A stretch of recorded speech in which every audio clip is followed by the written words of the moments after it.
Hello, readers, and welcome back to Bruce Mackey's Library. I'm your host, Mix Lucy, and today we're talking about one of the last two Kids of Degrassi Street books. This one won the poll because it was published on the same day as Noel Buys a Suit. We're talking about Catherine Finds Her Balance. Perfect for Women's History Month. We love to see that.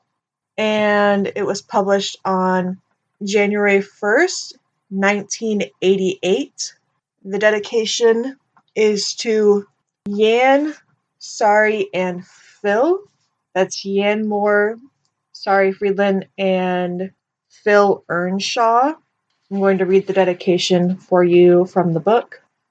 It says, "For Yan, Sari, Phil, and all the other dedicated PWTers." So if anyone doesn't know, PWT is an acronym often used to mean Playing with Time. Playing with Time, they used that title for the production crew for the classic Degrassi series, from Kids of Degrassi Street all the way to Degrassi High. Normally, when I say Degrassi Classic Series, I include Degrassi Talks in there, but they did not use Playing with Time for Degrassi Talks because that was filmed by the kids, and they were the ones doing the interviews and everything, so they were not included for that. And this is our first Kids of Degrassi Street book with an acknowledgements on the very next page, so I'm going to read that and then give some information on the dedication people as well as the acknowledgements people because they're included in the acknowledgements. The acknowledgement says, "Playing with Time Inc. acknowledges with thanks the writers whose enthusiasm and dedication helped produce the original scripts on which the Kids of Degrassi Street stories are based." And then it has like a little hyphen, and it says Amy Jo Cooper, Michelle Dewan, Yan Moore, Sue Accord, and John Bertram. So that's not everyone that was included in the dedication, but it is some of them. So we'll go in order from the dedication. You have Yan Moore. He was born on February 6th, 1953, and he's a writer and producer. His Wikipedia, along with all of the other information on these other people, will be in the description for this episode. Sari Friedland is a production manager. Phil Earnshaw is a director. And then you have Amy Jo Cooper. We talked a little bit about her during the Billy Breaks the Chain episode. She's a writer. And same with Michelle Dewan, was mentioned in the Billy Breaks the Chain episode as a writer and costume maker. And then you have Sue Accord. She is a script writer, and John Bertram is also a writer. And then Playing with Time, the wiki will be down below, but that is the production offices. And then we have our illustrations and editor. There was no designer credited in this book like our other books have had, but our illustrations are done by Kelly Jobson. I was able to find her Blogspot website, but there was no mention of like schooling or anything else like that other than she's from Ontario, Canada. And she hasn't posted on her Blogspot since around 2006. I was also able to find her Facebook page. I'm not going to link that down below. I'm not going to dox people. I just wanted to see if I could find out any other information about her that I could share. And there was really nothing other than like her siblings and stuff. And I'm not going to name any of them. That's just not appropriate to do. But yeah, Kelly Jobson. And our editor is Sheila Dalton.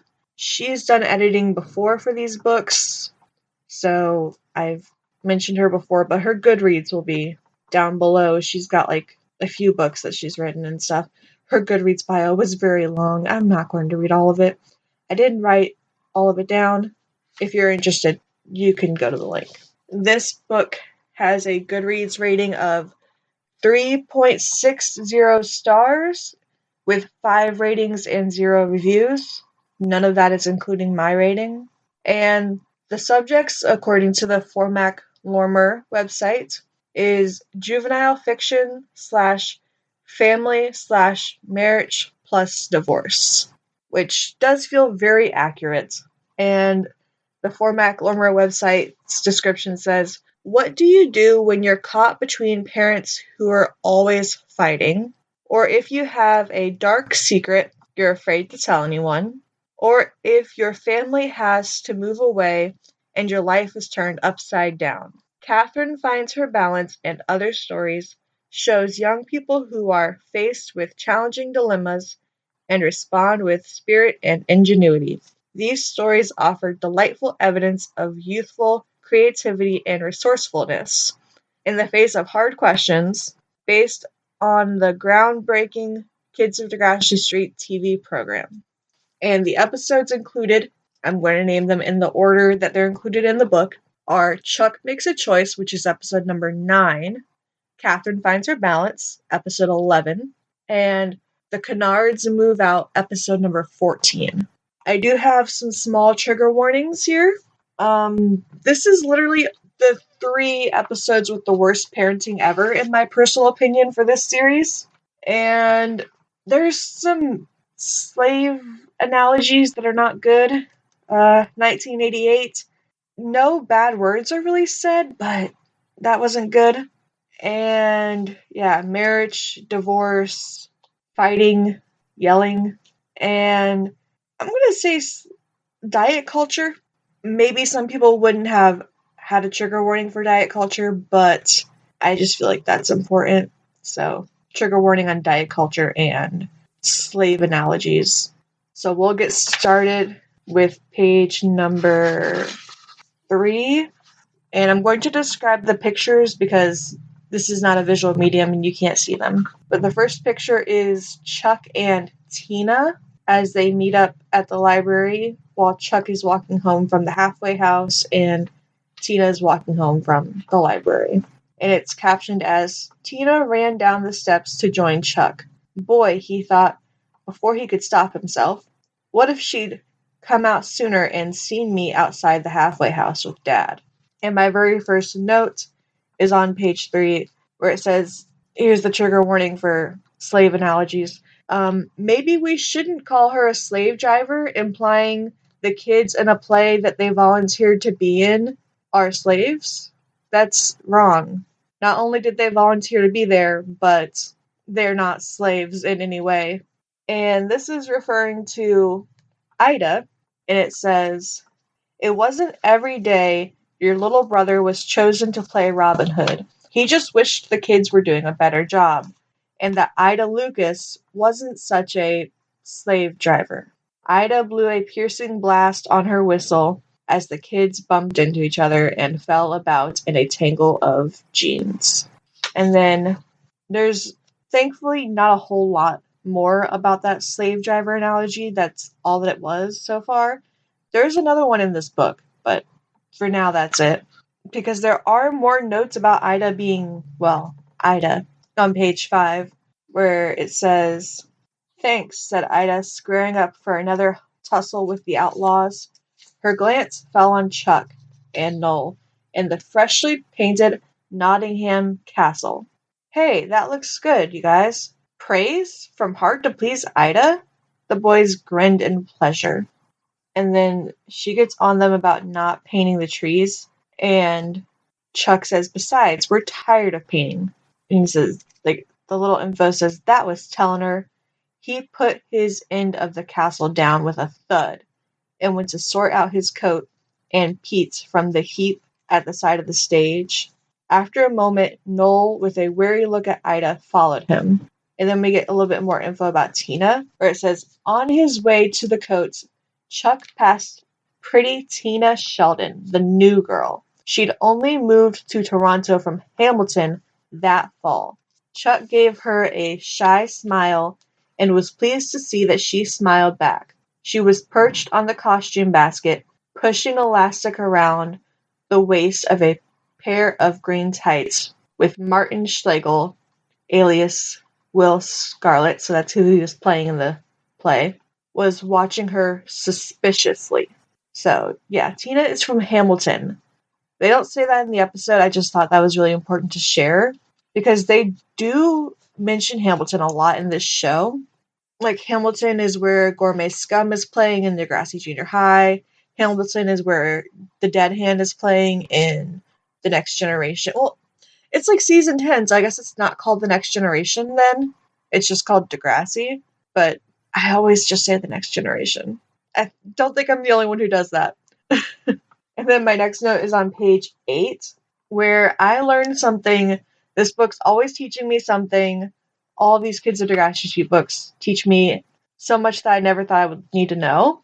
There's a note where Pete's acting is kind of insulted, but it refers to him as like not whoever played Robin Hood back in the day. So it says, "No kidding," his dad gave a little laugh. "Young Pete. Earl Flynn he wasn't, but he was going to beef about in that school play." And I took a note because I had to Google who Earl Flynn was. And my note says, Earl Leslie Thompson Flynn, born on June 20th, 1909, died October 19th, 1959, Australian and American actor who played Robin Hood in 1938 in The Adventures of Robin Hood. I got that from Wikipedia. I'll link it down below with the rest of my links and like sources. But I just thought I would share that with you. I found it very interesting. And then on the very next page is another note where we have gotten more information about his bowling with his dad. And it says, he sends another ball thundering down the lane. Chuck was silent. Yeah, he knew how it was. Something he didn't like to think about too much. He concentrated on the lane, grinning as the pins tumbled for him, and pretending to be sore when his dad ball scored. They played a couple of games before Mr. Riley glanced up at the clock, signaled with a jerk of his head that it was time to go. Chuck shrugged himself into his coat and pulled his woolen cap down his ears. He watched his dad climb into the leather bomber jacket and turn up the fake fur collar. He looked like an ace pilot at that, he thought. And his heart jumped with a surge of love for him. He wished he knew how to tell him how much she meant to him in spite of ... They walked slowly along the street together, talking of casual things, putting off the moment when they had to say goodbye. So I really like the ... They really build up to this big moment of like, how did his dad end up in jail in the first place? And they beat around the bush of it in the episode, but they do like have the exact story in this book, and I will get to that. I like how much they build up the suspension. It's very good writing when they do that. And on page 11, you'll get even more of Chuck's thoughts about Tina and his dad. That's my very next note. It says, boy, he thought before he could stop himself. What if she'd come out sooner and see me outside the halfway house with Dad? So this is the moment from the picture that I was talking about earlier. Then he wanted to kick himself for disloyalty. He loved his dad and felt like a worm because he was ashamed of him. But no way could he admit to Tina that Mr. Riley was in prison. To stop her asking what he was doing at the intersection, he got his own question in first. So I just really liked the worm thought and like how upset at himself he is for being disloyal to his dad. And there's even more information about like how much this has hurt his family lower on the page where it says the kitchen at Chuck's house was in a real mess. The counter was piled with dirty dishes, and Miss Riley, in red rubber gloves, her sleeves rolled to her elbows, was doing battle with a blocked drain. Her rubber plunger wallowed in soapy water and squelched over the drain with a gross sucking noise. And this next part kind of makes me giggle a little bit, where it says, Pete's homework books were scattered over the kitchen table. Pete himself was standing by the window, gulping in air and puffing it out so loudly that to Chuck he sounded like an exhausted donkey. So, like, if they had more than one parent, the house wouldn't be such a hot mess, most likely. And I just thought it was funny that he's an exhausted donkey. Like, that's not an analogy I was expecting, because we normally get so many dog analogies, and there wasn't one in this book at all. Instead, we got an exhausted donkey. That's way funnier than a dog. And on the next page, there's more info about how their dad got in jail with the cab. You get the whole story now on page 13. And it says, Well, what Dad did was wrong, said Pete, struggling to explain himself. But he did it for a good reason. So that sort of makes him a good guy, even though he had to go to jail, right? His mom understood what he was getting at. Yes, she said. He is basically a good guy. He was only trying to get back the money those guys owed him. Chuck stared into space, remembering. Yeah, it was true. Two guys had hired the cab for a real long trip north. They'd taken Dad with them, fishing. But they'd taken him for the higher costs, too, and the gas. They'd promised to pay back in the city, but it had been promises and more promises, and excuse after excuse until Dad blew his top. No sneaky break-ins in the night for him, though. He'd strong-armed his way into their office and grabbed the money, right under their noses, scaring the daylights out of them. But they'd had the nerve to call the cops, and it was no use him telling the court he'd only taken what rightfully belonged to him. Can't take the law into your own hands, Dad had been told, and he'd been put in prison. Now he was in what was called a halfway house, where he was sometimes allowed out if he asked permission, but to Chuck it was still a prison, and Dad was still, well, a convict.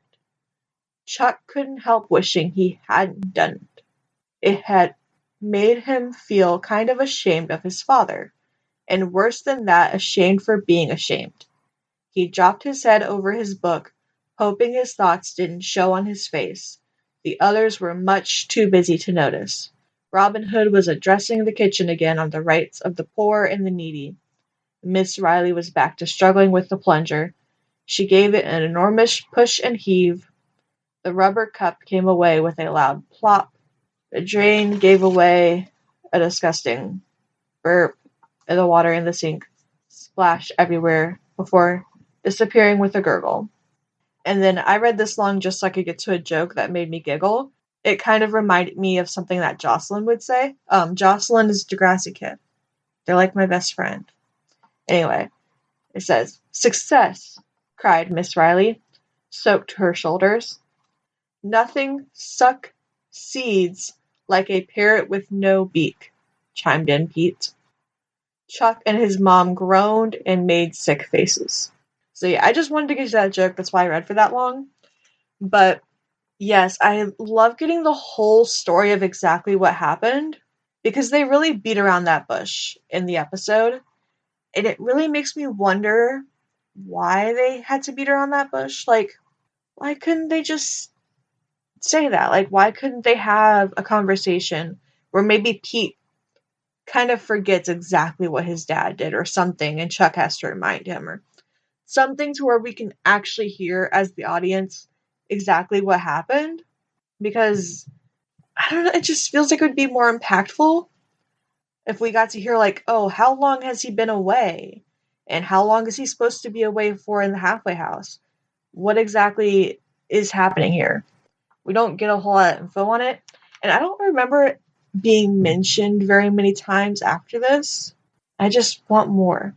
But either way, my next note is on page 15, and there's 2 notes on this page.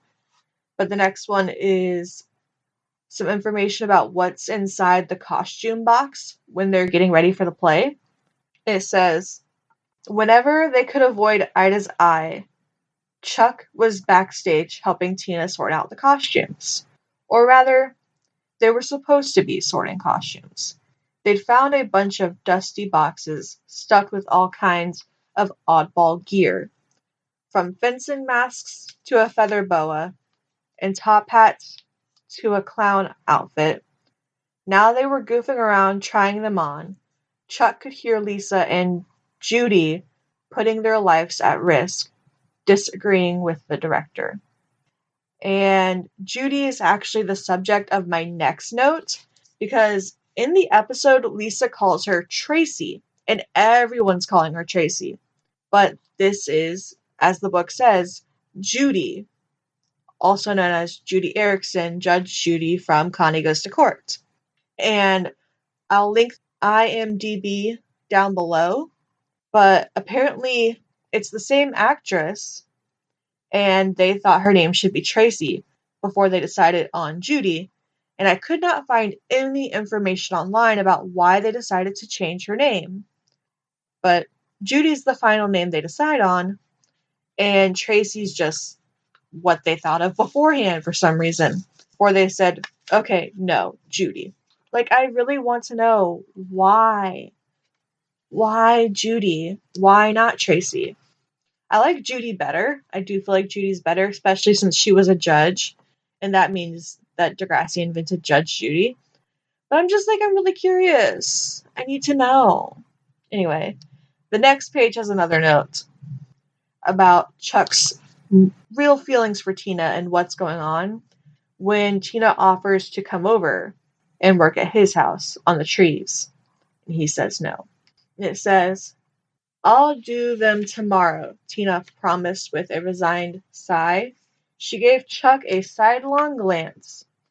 I could use a hand with the painting. Want to help? Sure. Chuck did his best to sound offhand. Want me to bring the cardboard and stuff over to your place? No, Chuck said quickly. I'll come to your house. It just wouldn't do, Tina at his house. Pete might blab something about Dad, or Mom might mention where he was. Having a father in jail was no way to make a good impression on a girl like Tina. She was smiling and asking if he knew what shade Lincoln Green was. Before he could tell her, he had no idea, but suspected that the director didn't either. Ida broke in with, Tina, bring me some bows and arrows from the prop box. Tina raised amused eyebrows and drifted over to obey as Noel Canard came backstage and gave Chuck a hand. And then there's a little bit more info, the next page, about how Chuck feels about how busy his mom is, as well as exactly how he ripped his pants. And it says, Chuck hunched away. Later will be just fine, he muttered. Sparring in a friendly bout with Martin the next afternoon, Chuck tripped and caught the knee of his jeans in a sharp stone. I just want to clarify, in the episode he is wearing sweatpants. I don't know why they changed it to jeans. That's not a huge deal, but I just want to clarify. Anyway, it says, he wasn't hurt, but the jeans had a jagged tear you could put a fist through. Wouldn't you just know it, he thought. On the day I'm going to Tina's house, maybe Mom could fix the tear quickly. His only other pants were in the laundry bin. He ran home after school, hoping Miss Riley wouldn't have the cab out on a call. No, great. It was outside the house, and she was on the sidewalk, leaning over the engine. And then there's more info on how busy his mom is on the next page, page number 18. When you get a little bit of information about the cab business, it reads, he picked up the wrench and put it into her outstretched hand. Thanks, she said, getting down to fixing the engine. Since Mr. Riley had been away, she'd not only taken over cab driving, but had become a whiz at maintenance too. The cab doors hung open, and inside Chuck could hear the intercom talking to itself like a weirdo. And then you get their conversation about the ripped pants, and it says, at the end of the conversation, He sighed in resignation. He knew she was busy, and as if to emphasize it, the cab radio crackled out, a message for her to make a pickup at Union Station. She shook an oily fist at the radio and muttered. Chuck shrugged and went indoors to fix the meal. He never did find time to sew his jeans. And then you get some information about how Chuck views Tina's house. It says, it was after 6 when he finally arrived at Tina's house. Just as he'd expected, it looked smart and well cared for. The white picket fence was newly painted. The lawn was so neat.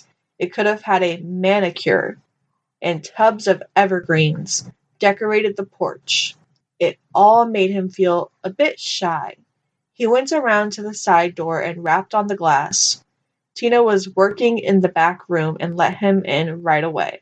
The table she was working on was made of bleached pine, even with cardboard cutout trees and sheets of the Globe and Mail spread all over it. It looked good. Bottles of several shades of green paint stood on a brightly patterned plastic tray. Chuck glanced around. Wow, there was a cathedral ceiling, an open tread staircase leading up to a loft with a skylight, and a center island with a breakfast bar and a cooking hob. Good thing he hadn't invited her to his house. Still, in spite of all the luxury, the place had a lived-in and homey feel. Tina, too, looked very down-to-earth and at ease in jeans and scuffed sneakers. Her rumpled shirt had a small rip that straggled threads like pink whiskers down her arm. And then this is kind of when I discovered that I had alluded to this episode when I was talking about Ryan Runs for Help and how he had like a little rip in his shirt, and it reminded me of this scene where Tina's dad says that he can't have her running around looking like a ragamuffin. And we get to that scene here in my next note where I wrote, I don't remember a cat in the episode, because it says, he was followed by a gray Siamese cat who stopped halfway down the stairs and stared at Chuck in a very superior way. And then the cat is brought up again on the next page where it says, Chuck slid his hand over the rip in his jeans and moved his legs farther under the table. Mr. Sheldon, with a harassed expression, hurried downstairs to the basement. The Siamese cat followed at a more dignified pace. So, apparently even the cat is superior and dignified. But in the episode, there's no cat. I rewatched it twice. There's no cat. I don't know why Eve Jennings decided to include a cat. I don't know if maybe it makes them seem fancier, which I will admit, I do think cats are fancier because you do have to buy like litter along with the toys and the food and the treats. And you really have to like buy like a litter box and everything. Like litter in a litter box is way more expensive than poop bags. And so many dog owners don't even buy poop bags. I do. I do have poop bags and a poop bag holder on her leash, and I do clean up after her every single time. And anytime I find any dog poop in my yard, I clean it up. But like a lot of dog owners don't, I've noticed, especially if they have a fenced-in yard. They just don't care. I find that so disgusting. But yeah, I do find cats to be fancier. So I do think the cat was a good addition for the fancy feeling, but I feel like it was unnecessary. You didn't need to add it in. You already have a cathedral ceiling, which, hands up if you don't know what the fuck that is.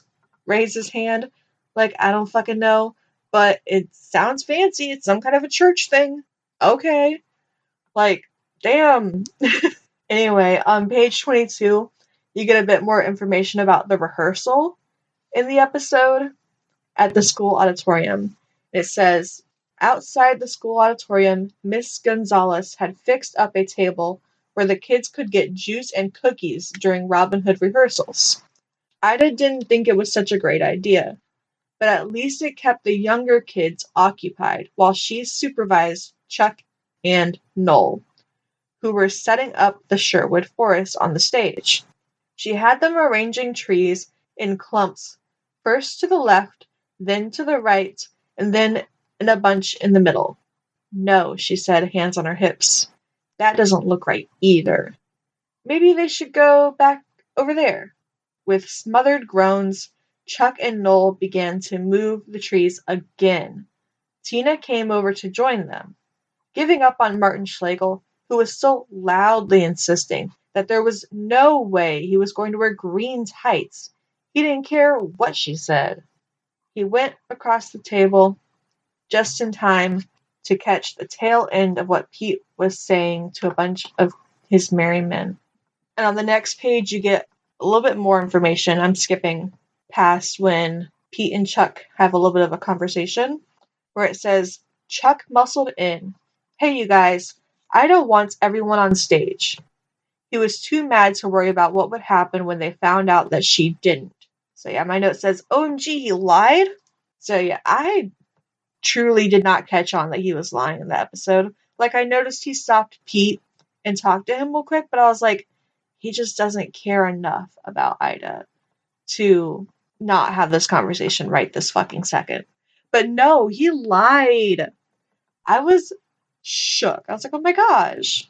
And then on the next page, you get more of Chuck's meeting with his dad that night on page number 25.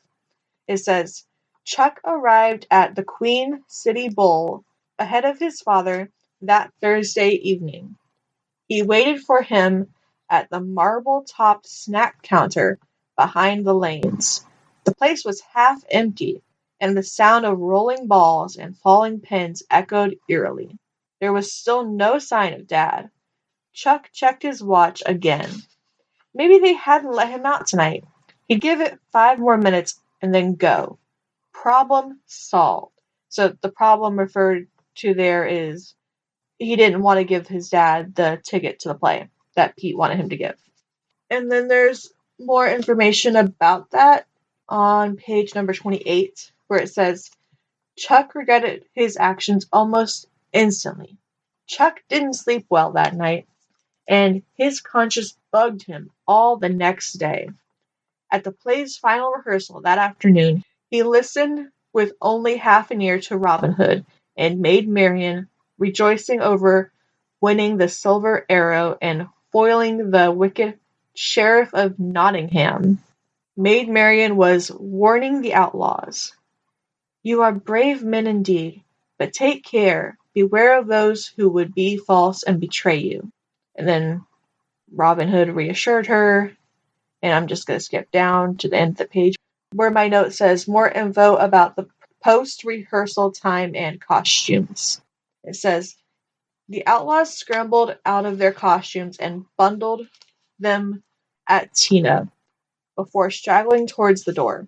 Noel was gathering up abandoned bows and arrows.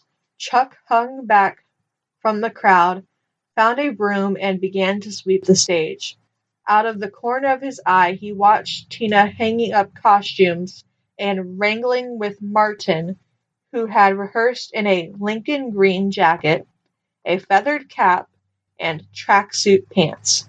He saw Ida go over and take Martin away to a far corner of the hall, where with a stabbing finger she seemed to be laying down the law. Tina sighed with relief and called, See you later, Chuck.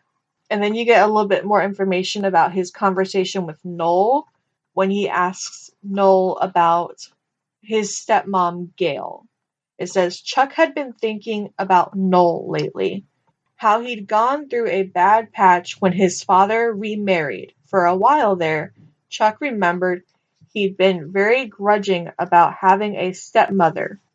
Noel, he began, you know your dad and Gail, you ever get embarrassed about them? Noel grinned. And it's really just the conversation that they have in the episode, and it says afterwards, Noel had really hit home. Chuck hadn't wanted to hurt his dad's feelings either, but he'd done it anyway, to save his own. He felt awful. But what about Tina? Making an impression on her mattered a lot. Oh, brother. I really wish my dad was a pilot, he said. Noel understood what he meant, like reading code. Tina's really got to you, eh? I just really like the way she summarizes that conversation. And on the very next page, you get a little bit more information about Chuck's train of thought when he's in the shower before Pete walks in, and how it's still really bugging him. It says, he went home in a sour mood. Maybe a hot, soapy shower would make him feel better. He stood under the spray a long time, letting water stream over him. It was soothing, but it didn't seem to wash his brain any clearer. He had heard the bathroom door open, and after a moment, Pete's complaining voice. And then it really summarizes the conversation that they have while he's in the shower until you get to page 32 when they're starting to set up for the play. And it says, at 6:15, Ida, Noel, and Tina were setting out chairs in the auditorium, wondering where Chuck had got to. There was a whole lot of stuff to do before the start of the show at 7, and Ida was fuming while watching the door, ready to pounce on him as soon as he appeared. Her temper really would have snapped if she'd known that Chuck was over a kilometer away in the hall of the halfway house. He was standing at the receptionist's window. He knew he didn't have much time. He knocked once and twice, and then you get to the scene in the episode where the receptionist pushes the button to get on the intercom to get Chuck's dad. And then it says, in a few minutes Chuck saw through the wire-meshed glass his father coming down the stairs. Mr. Riley paused and looked at him, poker-faced, before shouldering through the doors, and then it kind of summarizes the rest of their conversation. So I just wanted to give you the information that it was 6:15 when they're setting up the chairs, and the play starts at 7. So they really don't have a whole lot of time. The episode makes it seem a little bit slower to me. I'm not sure why. And then on page 34, you get more information about how Ida feels about Chuck's late arrival and how much it really changed things, where it says, Chuck made it back to school with about 5 minutes to spare. The auditorium was filling up, and he caught a glimpse of his mom with an empty seat beside her. Backstage, Ida was milling around, so busy checking last-minute details that she failed to comment on Chuck's late arrival. Tina and Noel were making sure that everyone had their props and were in their costumes. Martin, with a face like a thundercloud, was fully dressed in Lincoln green, even to the tights. He'd found it didn't pay to cross swords with Ida. Pete was peeking through a gap in the curtains as Chuck joined him and asked him anxiously, can you see Dad? I can't see him anywhere. So yes, Ida didn't even notice that Chuck had arrived. That's how late he was and how busy she was. And I just find that very interesting. And then on page 37, Tina confesses that she already knew that Chuck's dad was in a halfway house. And he's just dumbfounded by that. And he thinks to himself, oh boy, Chuck thought, all that hassle. I could have saved Dad and me a whole lot of grief. So that's really the last interesting thing in Chuck Makes a Choice. The next episode in the book is the title episode, Catherine Finds Her Balance. And it starts off with a picture. This picture looks very similar to the picture on the cover, but it's not. The picture on the cover is of Catherine doing her routine during the meet, but this picture is Catherine doing her routine before she even gets picked for the team. She's just wearing the same, do they call it a suit? It kind of looks like a bathing suit, but it's not. It's like a gymnast one piece. I didn't do gymnastics, so I don't know. I did swimming, so it looks like a swimsuit to me, but it's not. And she's wearing like the striped leggings. It's the same scene as in the episode when she's talking to Lisa before the team is announced. and it's captioned as Cookie doing warm-up exercises alongside Lisa Canard decided to tell her the whole story. And I feel bad about lying, Lisa, she finished. And my very first note for this one is on page 42, where we get a bit of Cookie's thoughts around her dad's obsession with the food that she's eating. So this whole episode is where we have the trigger warning for diet culture that I was talking about earlier. It's not really in any of the other episodes, which kind of shocked me, but I'm thankful for it. Anyway, the note says, Cookie's inner thoughts show that this has been going on for a while now. And the book says, the daily checkup. Cookie knew she couldn't fault it today. She'd used cracked wheat bread, cream cheese, tomatoes, and lettuce, and put in a carton of milk.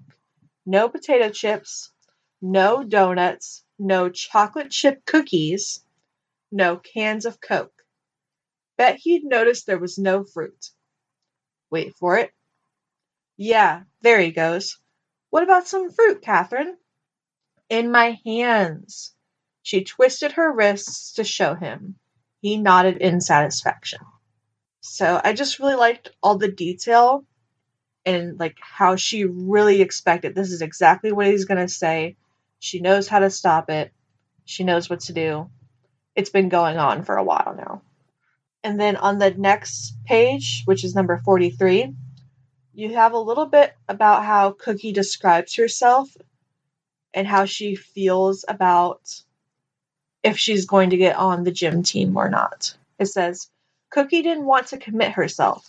She liked to be on the school gymnastic team. No doubt about that. But though she sometimes felt really smooth and graceful, she was also kind of clumsy. And seeing as she never got chosen for anything, she was trying not to make a big deal out of it. There was a girl in her class, Lisa Canard, who yearned for it. And it does like the italicized letters for yearned, so that's why I emphasized that. Anybody could tell. Cookie was afraid to be so obvious. And on the very next page, you get a bit more about Cookie, and it says her current age, which is good to keep a track of, because you'll remember in Cookie Goes to Hospital when she gets her appendix taken out, she is 6 years old, which is very young for that procedure, I feel like.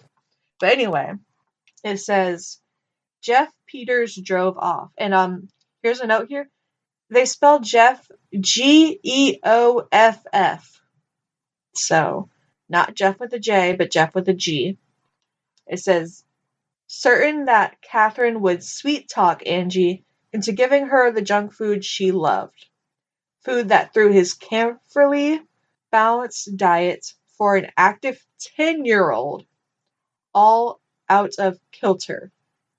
Angie was such an easy touch. Live for the moment. Have fun while you can. That was her attitude.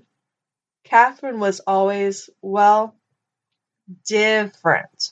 And they italicized the words again. That's why I'm saying different. When she came back from visiting her mother. Sort of withdrawn, almost secretive. As Cookie watched the taillights on her dad's car draw away, she was wishing he wouldn't keep on about mom and food. It was only Mondays and every other weekend that she got to have a hamburger and hot dogs, candy, and gooey frosted cream cakes. It wasn't always, and they italicize that again. It wasn't like it did any harm. And then you get a little bit more information about Cookie's new house. And I felt slow for not noticing that this was, like, Cookie had still moved away and this was part of Cookie's move. And I never fully noticed that, and I felt slow for it. So it says, Since they'd moved from Degrassi Street a year ago, it was almost as if she had two completely different lives. One with Dad in the new house, and one that only started when she went to stay in her mom's apartment downtown. She'd missed her friends on Degrassi, Ida and Irene and Noel. And though Noel's sister Lisa was in her class, it wasn't the same as having friends right next door. Life hadn't had problems, not real big ones, back at 100 Degrassi. At least not until she began to notice how often her mom and dad were yelling at each other. Now they acted like she wasn't a person, just another piece of property, something they didn't know how to share. She sighed and went into the school. So I love how they really emphasize that it's not just a balance of food that she's trying to find, but also a balance of these two lives and her two parents. And they really go into deeper detail on that and how it kind of manifests in this diet thing. It just, it's like the analogy, the symbolism. It's so deep. And then on page 47, they kind of get deeper into that when it says, later that afternoon, Cookie jumped off the streetcar, waited for the lights, and crossed over to the building, where her mom was rehearsing. How should I break the good news? She was thinking. Come right out with it, or play it cool, like, hey, by the way, Mom, I made the gym team. And she went up the stairs. She could hear the driving rhythm of a bass guitar and the vibrating of drums. Then came her mom's voice, smoky sweet, lingering and honed. She was singing a new song called Destiny, the one the guitarist had been working on last week. Neat. And her mother sure could put it over. Cookie pushed open the door and waited, quietly listening. Mom looked terrific in tight pants and a sweater. About 16. Well, going on 20. The song finished with a drum roll. Miss Peters turned to the band. Maybe could we take it just a hair faster? And then it gives the conversation that's in the episode. I just really wanted to focus on how Cookie seems like she wants to be cool like her mom when she's around her mom. And when she's like around her dad, she seems a bit more laid back and less nervous. Like she doesn't have to put on a show or pretend to be cool and really think about how she wants to announce things. And then on page 49, we get a bit more information about how Cookie and her mom spend time together. Because they go on a shopping trip that we don't see in the episode. We do see like shopping bags, but we don't really get to see the whole trip and how they spent it. But in the book, they give you a bit more information on it. It says, mother and daughter toured the boutiques in the shopping center. Miss Peters bought earrings and eyeliner for herself and a new skirt for Cookie. It was fun looking, choosing, discussing, admiring things they couldn't afford. Then they passed a promotion counter where girls in sashes aimed sprays like machine guns. Swoosh! They were enveloped in a fragrant cloud. Miss Peters couldn't resist buying the special perfume gift pack offer. Eventually they flopped, loaded with bags, into a restaurant's red booth. They ordered a quarter-pounder each with the works, plus fries and milkshakes. It had been, Cookie decided over dinner, a pretty good evening.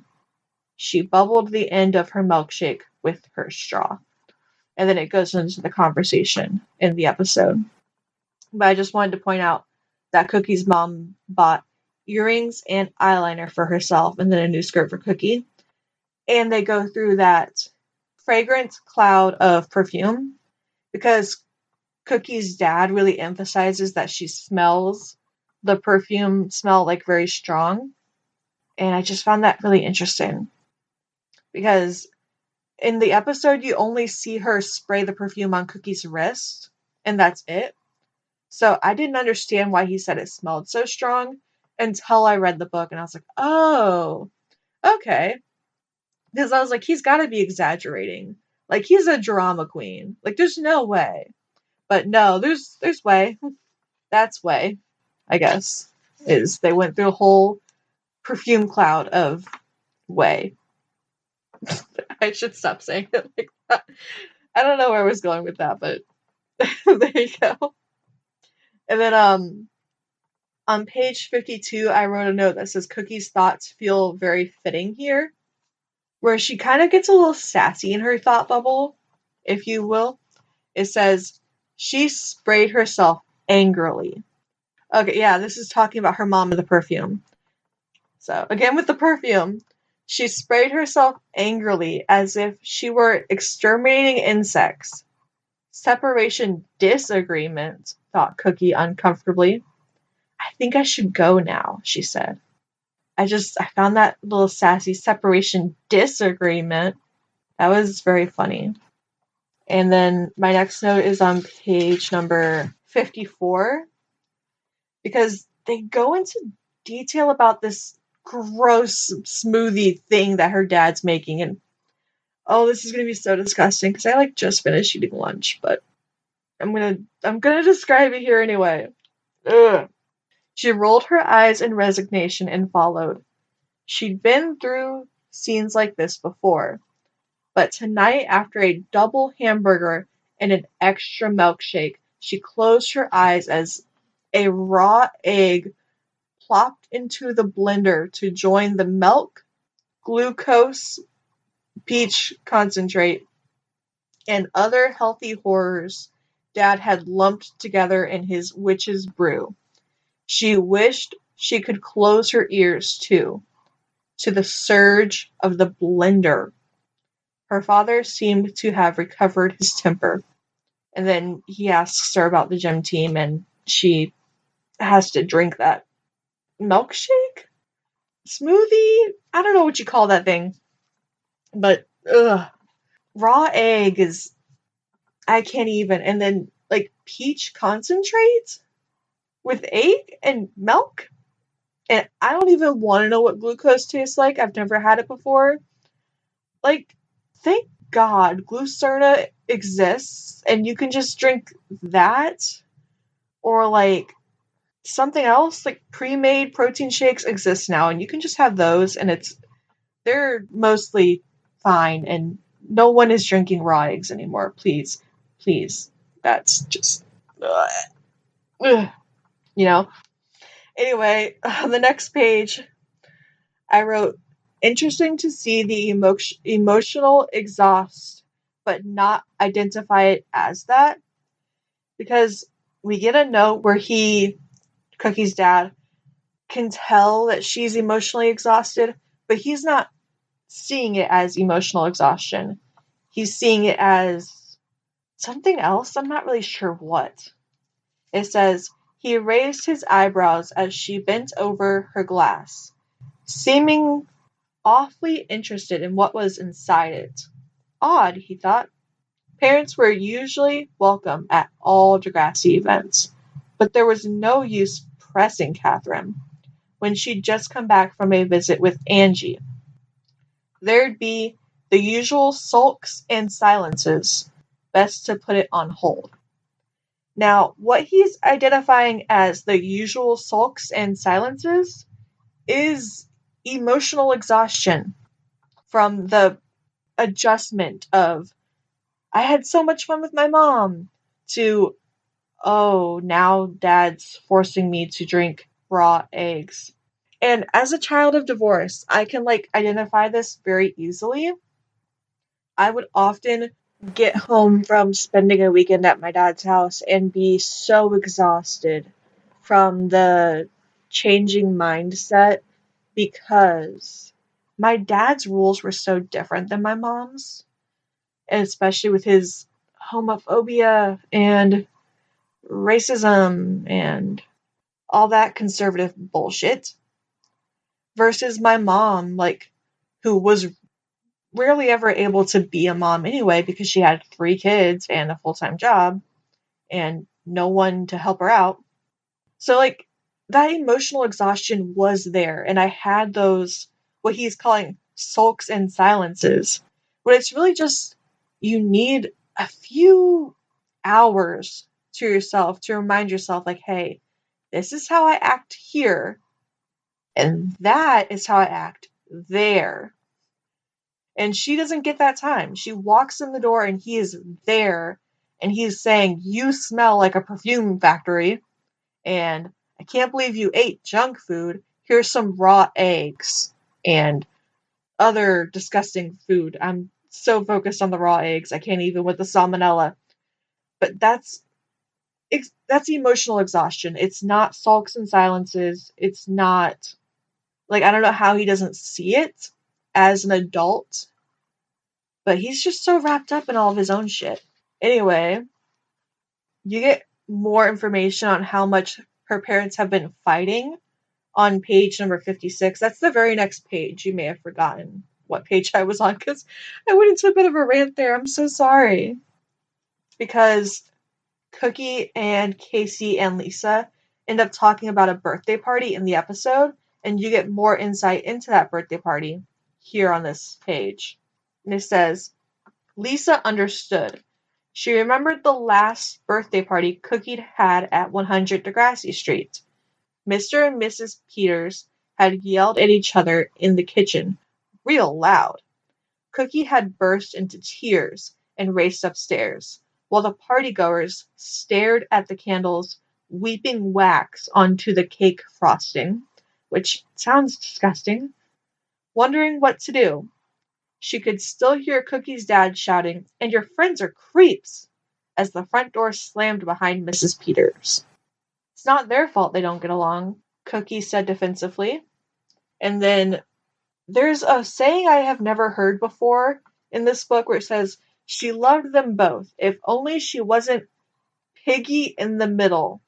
And you can't blame me if in this diet culture filled episode, the term piggy in the middle screamed fat phobia to me. Just because the word piggy's in there. But I've just never heard that. Like, usually you hear a monkey in the middle.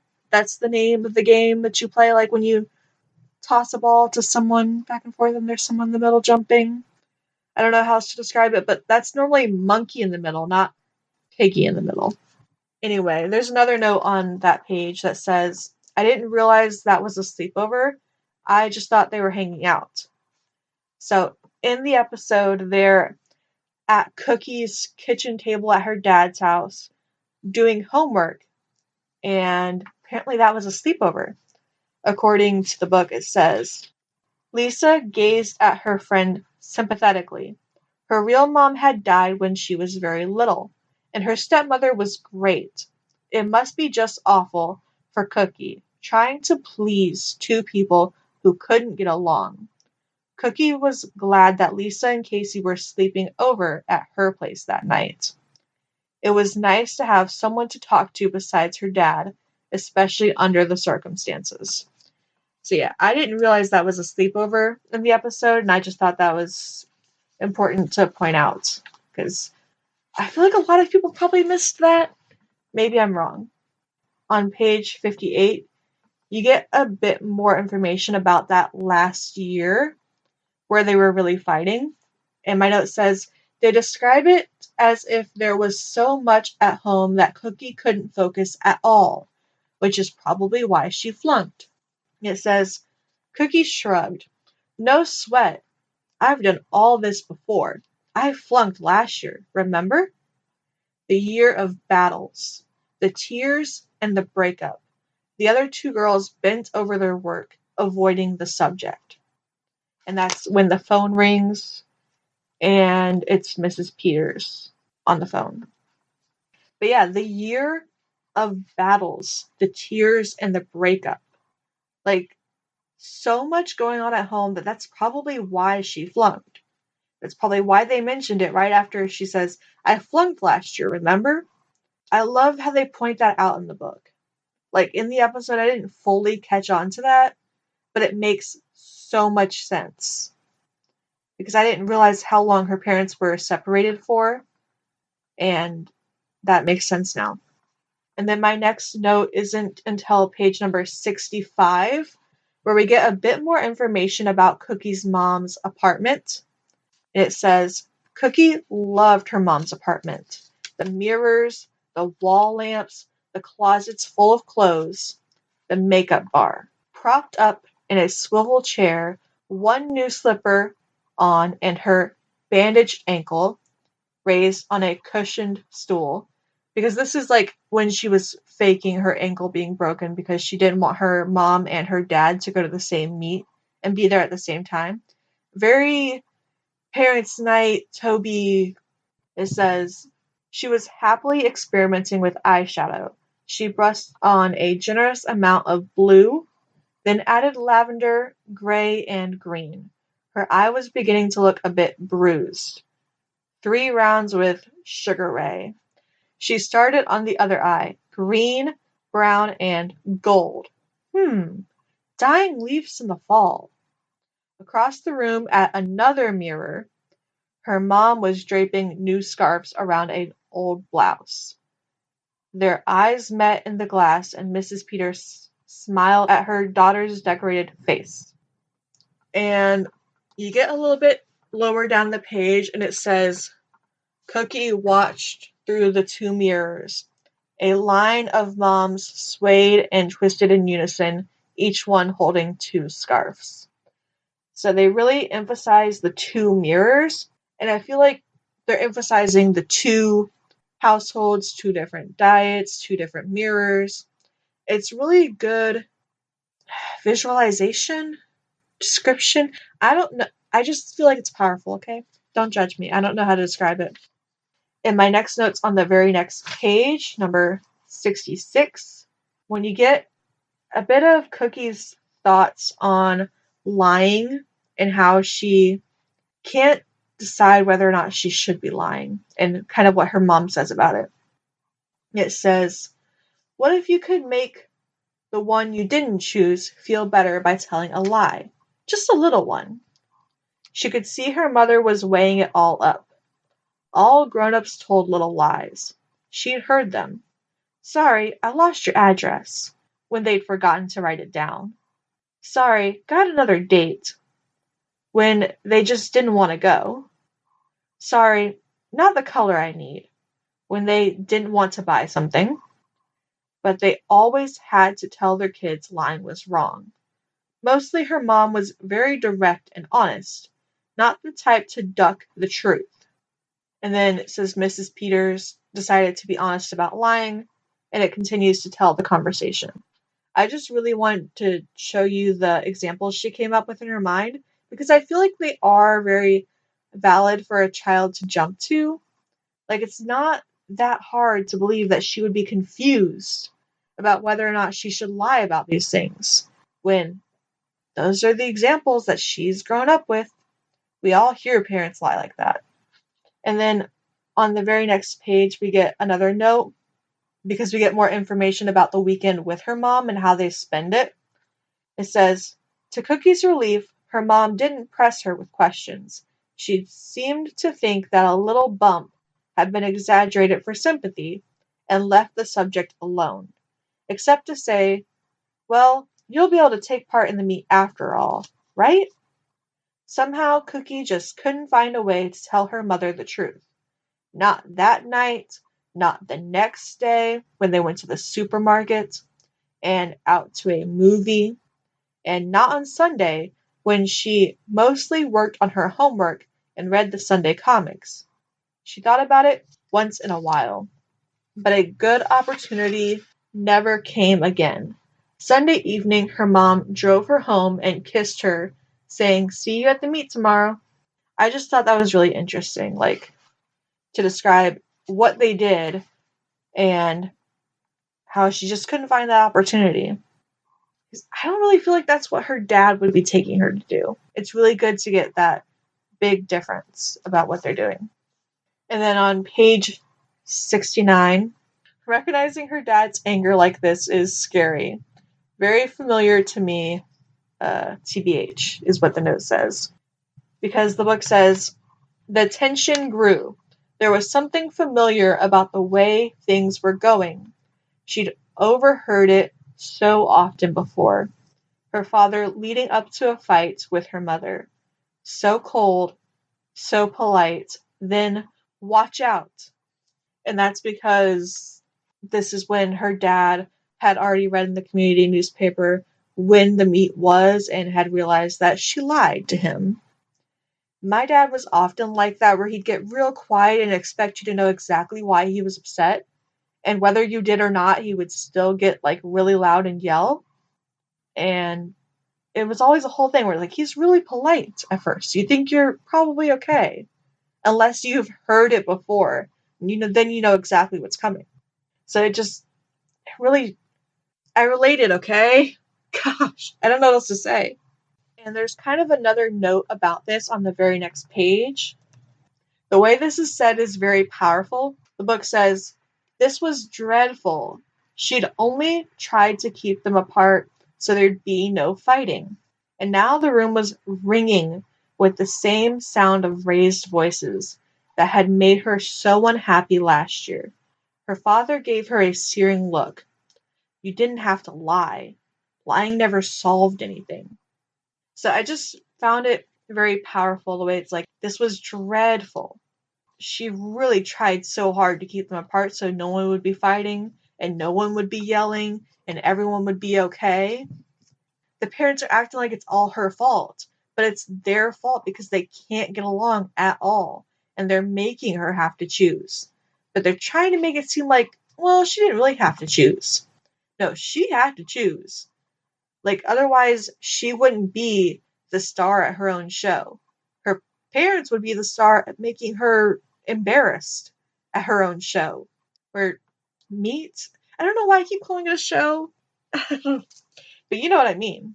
And then the very next page, I get more notes on exactly how badly he's handling this. And I really just don't like him in this episode. And we don't really see him outside of this episode, so he just doesn't look good. My note says, oh dang, he's holding the grudge tightly like a kid. Because it says, her father barely spoke to her the next morning, the day of the meet. They ate breakfast in silence. Before they left, he checked her lunch without comment, and didn't kiss her when she got out of the car at the school gates. Lisa and Casey tried to comfort her, but there was nothing they could do. As the time for the meet approached, Cookie got more and more miserable. Last Monday she thought, I was really looking forward to this. And now I wish I'd never been picked for the team. But she headed for the gym right on schedule, spirits so low that she barely glanced at the banner that had been hung over the doors. District 8 Open Gymnastic Meet, it said in huge black letters. So you just really get to see how big of a grudge she's holding on this and how much it's affecting her the next day. She wishes she had never been picked for the team. Like, that's huge, and that's heartbreaking to me. And then I have a bit of a funnier note, thankfully, bring some levity into this, on page number 74. My note says, Lisa's turning into a bit of an Ida over here, lol. Because the book says, out in the hall, Lisa was getting restive. Whatever was Cookie doing? All she'd had to do was change one slipper. The announcer had finished introducing the judges, and now he was introducing Cookie. And then it says, Lisa held her breath, then let it go in a puff of relief. The dressing room door had opened, and there was Cookie, heading out onto the floor. I just found it really interesting that like Lisa was getting restive. That word I had never heard before, and I had to Google it. And it really just means restless. I don't know why they put restive. They could have put restless, and everyone would have known what they meant. Because again, this is a book for kids. Just like I always end up saying when they use a huge word. This is a book for kids, and if I a 29-year-old has to Google it when this book was published in a time of no Google whatsoever. They really shouldn't be putting big words. Anyway, my last note in this episode is on page number 76, and it says, "He really tried, LOL." And that is sarcasm, of course, because it says, "I bet your mom was real proud. She," Cookie began, "no more lies. Actually, she couldn't come at the last minute." His head jerked up in sudden anger. "You mean, after all this time, she didn't even—" He stopped, biting back the words. After a moment, he said in a quieter voice, "Sorry, you must have been disappointed." And then it goes into the conversation that they have in the episode. But you get a little bit farther where he makes her call her mom right in front of him. And you get to kind of hear the conversation a bit deeper. I don't know, it's really nice. It kind of says, "She called to her dad. She was really proud." He nodded and said quietly, "Catherine, I'm sorry I yelled at you. You know, we're all going to have to work at this, aren't we?" So I found it really nice that he really tried. And you even get more of the conversation about the junk food and the hamburgers that they go get. And it's just, I don't know. I liked the note that it ended on, but all of these stories have bad parenting. Even and especially the next one, the last story of the book, the Canards Move Out. And of course, I always start with a picture, but I actually do have a note for this picture about the chair. And my note says, "Okay, why is the chair missing its legs when in the episode it was a broken arm on the chair and the legs were just fine?" Because the picture is of Lisa going to grab the broken chair from the front yard after they put the for sale sign in the yard. And the caption says, "I changed my mind," Lisa said defiantly. "I like this chair." But in the picture, they drew the chair with no legs. Even though in the episode, the legs are just fine. It's just a broken arm. Which, there's chairs without arms all the time. Like, the chair I'm sitting in right now has no arms. So I feel like they could have taken the other arm off and still sold the chair and made some money. But maybe I'm wrong. That's what I would have done, though. I would have made it seem like the chair came with no arms in the first place, and they're selling a perfectly fine chair that they just don't want anymore, and I would have sold it in a yard sale. Anyway, my first actual note is on page 81, and my note says, "Lisa really hates the water safety class. Funny when you think of Lisa as a part of Caitlin," which I often do because Lisa and Caitlin just have so much in common. Like, a lot of these Kids of Degrassi Street characters that they transition into different characters for Degrassi Junior High, they constantly feel like the same character with just a different name. Anyway, it says, "Funny when you think of Lisa as a part of Caitlin, who is on the swim team in The Great Race." Because the book says, "Barely keeping her chin above the water, Lisa pumped her legs up and down.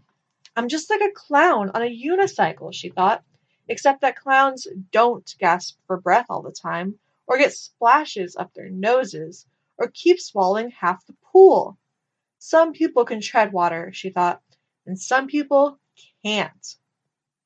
She wished she'd never even started that water safety course, but Casey had been so keen, and she hadn't wanted to do it alone.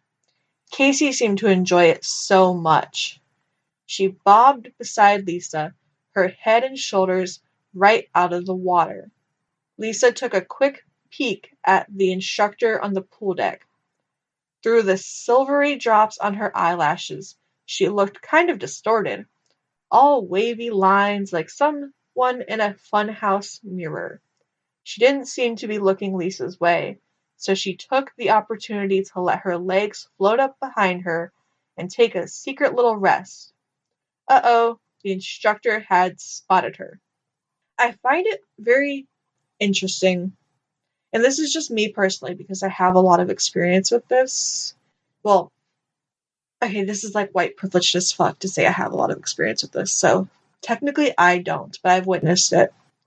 I like, and I don't think they did this, like, I think they did this to make Lisa the star of the episode a bit more, but I like how they make Lisa the one who is not so great at swimming in this episode, doesn't want to be swimming in this episode, and is just there to support her friend.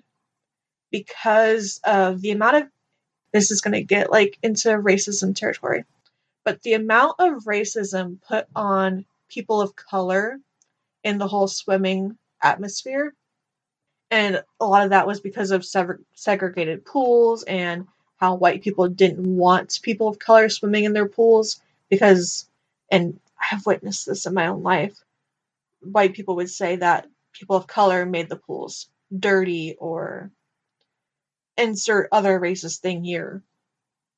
So it's just really nice to see that Casey is the better swimmer. Casey wants to be doing this more than Lisa. And Casey's pushing her like, hey, we should learn how to swim. It'll be great. It'll let us get to the deep end next year, you know? And Casey is also the better swimmer in the Great Race. It's just very nice to have that representation. And I'm saying this from a white privileged point of view, so feel free to dog me in the comments or whatever, but I don't think I said anything bad. I like to see it. As a swimmer, I grew up with people of color on my swim team. Like, the coach's grandson, whom I dated, was mixed. And I dated people of color on my swim team. I had people of color on my swim team. And I felt dumb when I realized, like, oh, there's not a lot of that going on. Like, there's history with this. It's just nice to see that Degrassi has that representation of swimmers of color. Even though we don't get a lot of swimming on Degrassi, every time we do, there is still a person of color on that swim team. Whether it be Casey or Susie or that one diving team episode. Okay, it wasn't the whole episode, but it was that scene when Connor is stealing the underwear. And I guess that's not The Next Generation, but Degrassi. And the diving team is there, and Shantae is on the diving team. And I always remember that because I just love Shantae, and I feel like she's underrated. But also, water sports are not shown very much on Degrassi. But there's always a person of color there when they are. And I love that. Like, even Jason Cox, he's the one in the Great Race episode. And he, like, instigates the whole thing, but he's doing a great job swimming. He is beaten by girls, and I do love that because he started it, but he still does a great job swimming, and I just like seeing it. I will still state that Casey is such a side character in this episode, and I do hate that. Casey is like my favorite character of this generation right now. I feel like for almost every episode that she's in, she's the best character in the episode. And she's always the side character best friend to Lisa. And justice for Casey. She deserves more. Like, honestly, I feel as if this episode exists just to get Noel off of the show in a better way. Because Lisa doesn't need to move at all. The rest of the Canards, they come back. So why does it matter? Like, I don't know, maybe I'm wrong, but I feel as if it would have been better to just have Noel say that he wanted to move in with his uncle and he thought that would have been better for him and write him off, let him do that, and have this be about Casey. Casey deserves a real main character episode. Like, I know this is a kids' show in the 1970s in Canada, but it would have been way more impactful and timeless if this episode would have been about Casey experiencing racism in her swim class. And Lisa has to defend her as her best friend. Go for it. Like, instead of having 3 episodes with horrible parenting, all about white people, and like 0 episodes that talk about racism in an impactful way, this could have been really fucking amazing for Degrassi, and I feel like they dropped the ball yet again. Or we even could have had, like, Lisa doesn't understand why Casey wants to take the swim class so badly, and Lisa still doesn't want to take it, and Casey has to sit down and explain to her, like, here's the history with people of color and swimming and why this is important to me. And sure, people of color shouldn't have to explain that to people who are white. But like back then they didn't have Google, so maybe it would have been a little bit, but like still something other than horrible parenting and Lisa moving away for no reason. She comes back, like, it's fine. Whatever. I want to love this episode so bad because I love swimming and I love Lisa and Casey's friendship, but Noel in this episode really makes me hate it, and the fact that Lisa comes back anyway is just like, ugh. Sorry, that was so off topic, but this is one of my favorite episodes because of the swimming, and one of my least favorite episodes because of Lisa's dad just being a horrible dad when noticing his daughter's emotions. He like doesn't do that at all. I don't know if splitting up and having him and Noel move to Vancouver while her and Gail stayed in Toronto would have been better, but he really didn't notice his daughter's emotions at all. And it's like, you have no excuse. This is the age of like 0 distractions whatsoever. So, what? I didn't ask her how she felt about it at all, and it's just like, ugh. Sorry. That was such a rant. Anyway, on page number 83, we get the timeline of this episode and kind of when everything's happening, and I found it very interesting. It says, outside the early November sky was slate gray. Lisa wondered if the first of the snow was on the way. Snow always made Christmas seem that much closer, now that Thanksgiving and Halloween were over. This is Canadian Thanksgiving, so Canadian Thanksgiving is before Halloween. It says Christmas was something to look forward to. Decorating the tree, giving and getting presents, parties. Parties were great. All your friends together at the same time. Maybe this year, now she was club president, they'd have a party in the clubhouse. It would be painted by then, and if they shoveled snow away from the door and fixed up some kind of heater, they'd have to be careful, of course. Make sure they didn't set the place on fire, especially if it had just been painted. So you really get the timeline as well as how much Lisa's looking forward to finally being club president and all of her big plans. They want to paint up the clubhouse. She wants to have a Christmas party. Okay, well, I shouldn't say they want to paint up the clubhouse. She wants to paint the clubhouse and she wants to have a Christmas party. Casey and Billy and Pete didn't seem that excited about painting the clubhouse, but they were gung ho for it if she was. They were along for the ride. And they were along for the ride because of these rules I'm about to tell you that were on page number 84. My next note. It says more info about the club and its rules. Casey nodded, remembering how shabby and neglected the old tin shack had been after the older kids, once members of the very exclusive I.N.C club, had moved on to more grown-up interests. She and Lisa, with Pete Riley and Billy Martin, had cleaned the old place up some, but they had never tried painting it. November wasn't the ideal time for spring cleaning, but one of the club rules laid down by Ida Lucas years ago was what the president says goes. So that was the rule. That's why they're gung-ho for it if she is, because they have to be. What the president says goes. Which I don't live as a rule, but it makes sense for Ida Lucas and her character as we know her. And I get a little bit more curious about the timeline as we go further down the page, because my next note says, oh, I wonder when that was. And that's referring to when Lisa told Casey about Gail's pregnancy, because it says, Casey gave her a special smile. It was the first time she'd seen her since Lisa had confided the big news that next year she'd have a new brother or sister. The girls went up to Lisa's bedroom, which looked as it usually did, as if a hurricane had struck. How can she call the clubhouse a mess, Casey wondered, as Lisa hunted around in the muddle for paint chips.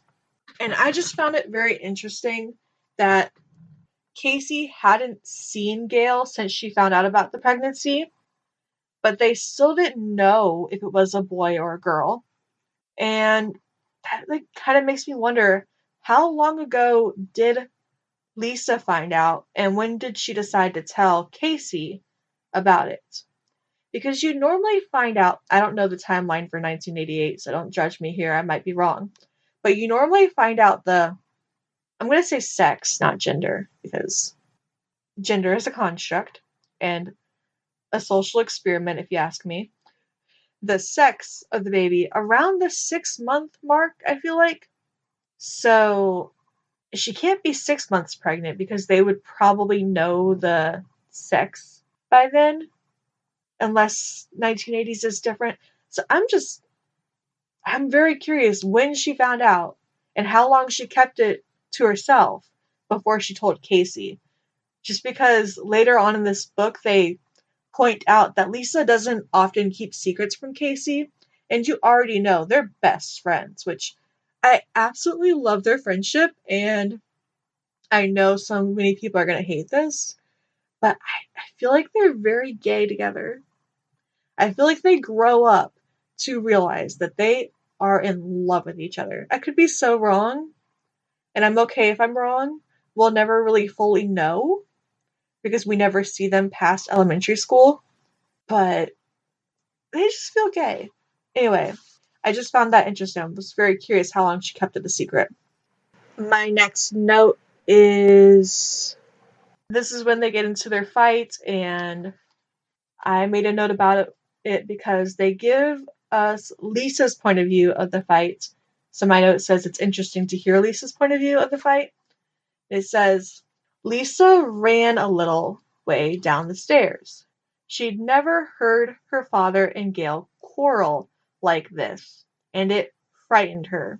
I feel like this is very interesting to hear after you get her point of view of Cookie's parents fighting in the last episode, and then you transition to her parents fighting in this episode. So I do feel like that was so good to put together. I don't love that they put Chuck Makes a Choice in this book as well, because they have all of the bad parenting in one book, but it's nice to have that theme and to have these two right next to each other. Anyway, it says, then her father stamped out of the living room, the armrest of the old rocking chair in his hand. The rotten wood had given up at last. And then you go down a little bit farther, and you get Lisa and Casey exchanged worried looks. Casey, concerned for her friend, murmured, I guess I'd better go home, Lisa. Guess so, said Lisa. She went down to the living room, just to be there if Gail needed her. By the time the evening meal was on the table, Lisa's dad had recovered his temper, though not his cheerfulness. He hunched over his plate, sunk in gloom. The rest of the family, feeling uncomfortable, tried to make conversation. Noel, who had been at junior high, since the end of the summer, had been hunting around for a part-time job. He tried to make something funny out of his unsuccessful attempts at supermarkets and gas stations. So I guess what they really needed, trigger warning for little people, bad word to call little people, um, was a dwarf on stilts. That line's not in the episode, so I don't know why they put it in here. I don't know if that's what you called little people back then, but if you needed I'm confused. If you needed a little person, why did they need to be on stilts? I don't get the analogy she's making here. Like, I don't know what this line is supposed to mean. Like, why would the guy really need a little person on stilts? Like, is that the height of the person that you need to stock shelves? You need them to be the height of a little person on stilts. How tall is that? Please tell me. I'm very confused. How tall are stilts and how tall is a little person? When you add those up, how tall is that? Is that the association I'm supposed to make here? I don't I don't comprehend what's going on here.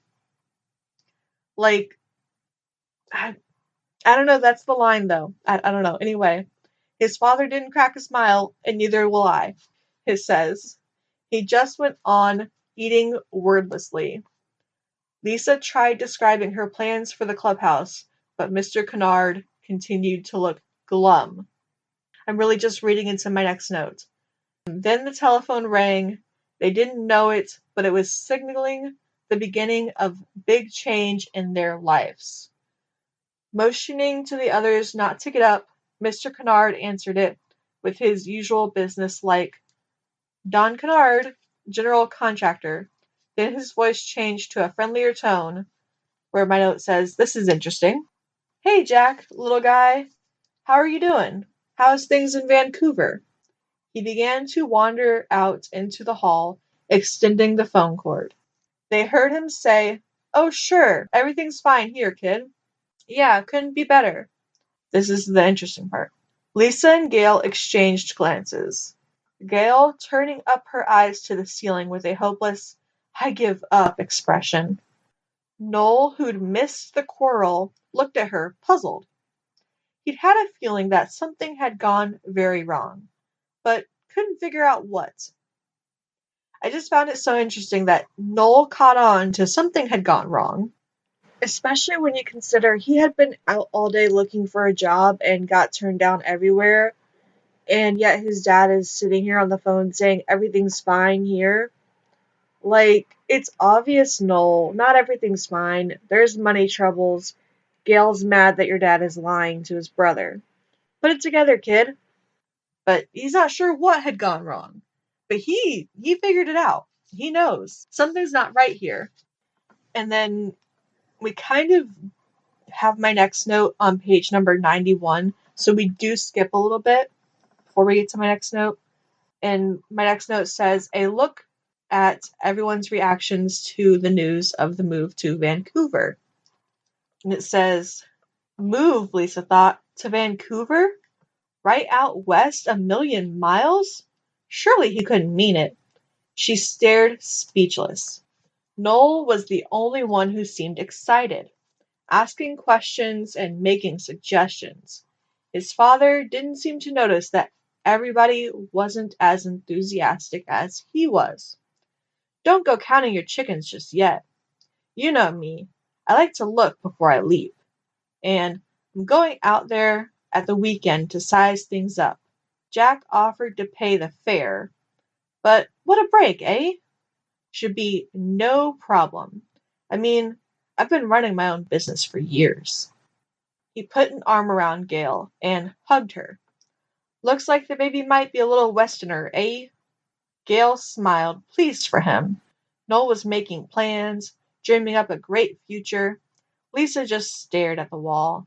Her latest school photograph stared back at from the hero. I don't know what that word says. It made her think of Casey and all the other kids who would still be in Toronto while she was several time zones away, might just as well be light years away for all the chance she'd ever get to see them again. She shifted her gaze from the photograph, but a big framed watercolor of rolling waves was only a farther reminder of Vancouver. And you get even more of Noel's excitement a little farther down the next page, page number 92, where it says, "I don't know," Lisa answered, full of misgivings. She thought of how excited her dad was already. He'd look for all the good things about Vancouver for sure, and now Noel had gotten in on the act, persuading his father to take him along. And he'd be all for the move. They italicize he'd, so I emphasized it. Eager beavering away, squelching any doubts that came up. So, yeah, he's really for this. And you get a bit of how Lisa feels that they're really saying goodbye when she gets home the next day on page number 93 and she sees the moving sign. It says, "Another day went by and nobody said a word about moving to Vancouver." Lisa began to cheer up. Maybe her dad had had second thoughts after all. Maybe business here in Toronto had picked up. Maybe ... Her hopes were dashed when she turned a corner onto Degrassi after school and saw what was outside her house. Oh no!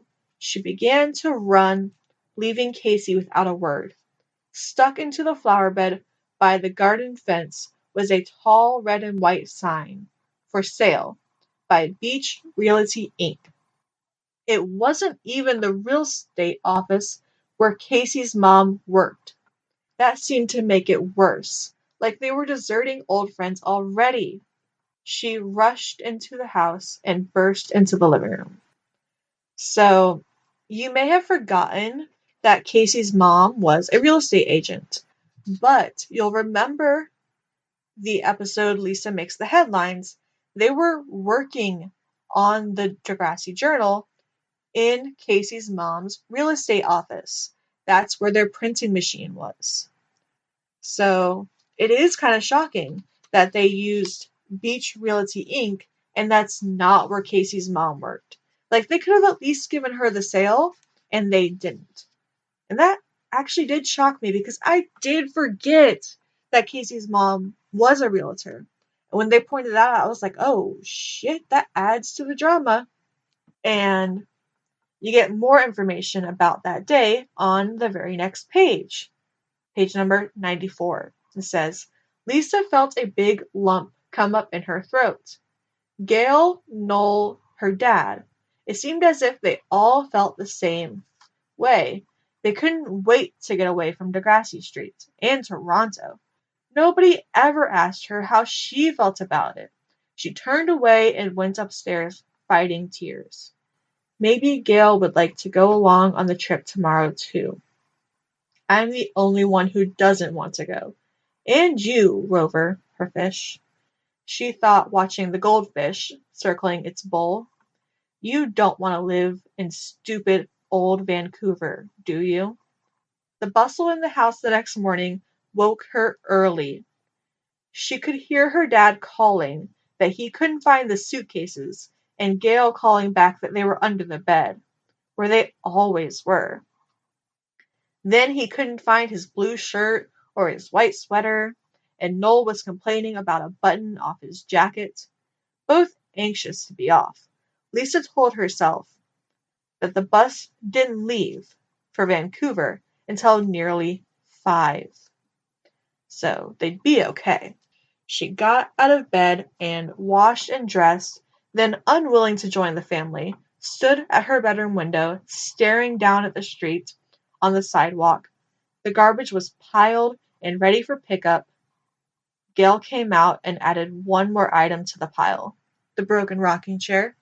It looked kind of lonely and unwanted lying there, the first bit of their Degrassi Street home to be abandoned. And I had to make a note because, again, I learned something new from this book. And there's a reference to something else I didn't know that I had to Google and get a Wikipedia for. Scarlet Pimpernel is the reference they make. I'm still not even sure if I'm saying that right. Anyway, it says, Lisa hauled the old chair off the garbage pile, feeling like the Scarlet Pimpernel, or somebody equally heroic, saving an old friend in the nick of time, just before the garbage truck came by. So I had to Google to figure out what the Scarlet Pimpernel is, and my note says, the first book in a series of historical fiction by Barnes Orczzy, Orczzy, so I might be pronouncing that wrong, published in 1905, set during the Reign of Terror following the French Revolution. A English dude rescues aristocrats from guillotine is basically the concept of the book. There's going to be a Wikipedia link for this book down below, just so if you're interested, you want to know more about it. Anyway, Lisa is the Scarlet Pimpernel, if I'm saying that correctly, according to page number 95 of this book. And then I made another note on this same page about the inside of Noel's suitcase because I found it kind of interesting. And this is where I thought the fat phobia would come in, because Eve Jennings is very fat phobic towards Rachel a lot of the time, and Rachel and Noel are kind of around the same size. This is coming from someone who's a tad bit overweight and has had struggles with their weight for a long time. So I'm not trying to be mean here. They're just around the same size. So when you get the notes about the food in his suitcase, I thought there was going to be fat phobia. Anyway, it says, the bus station echoed with the sounds of piped announcements, the revving of engines, and the chatter of passengers. Lisa watched unhappily as her dad and Noel prepared to board the transcontinental gray coach. It wasn't the quickest way of traveling west, but it was the cheapest.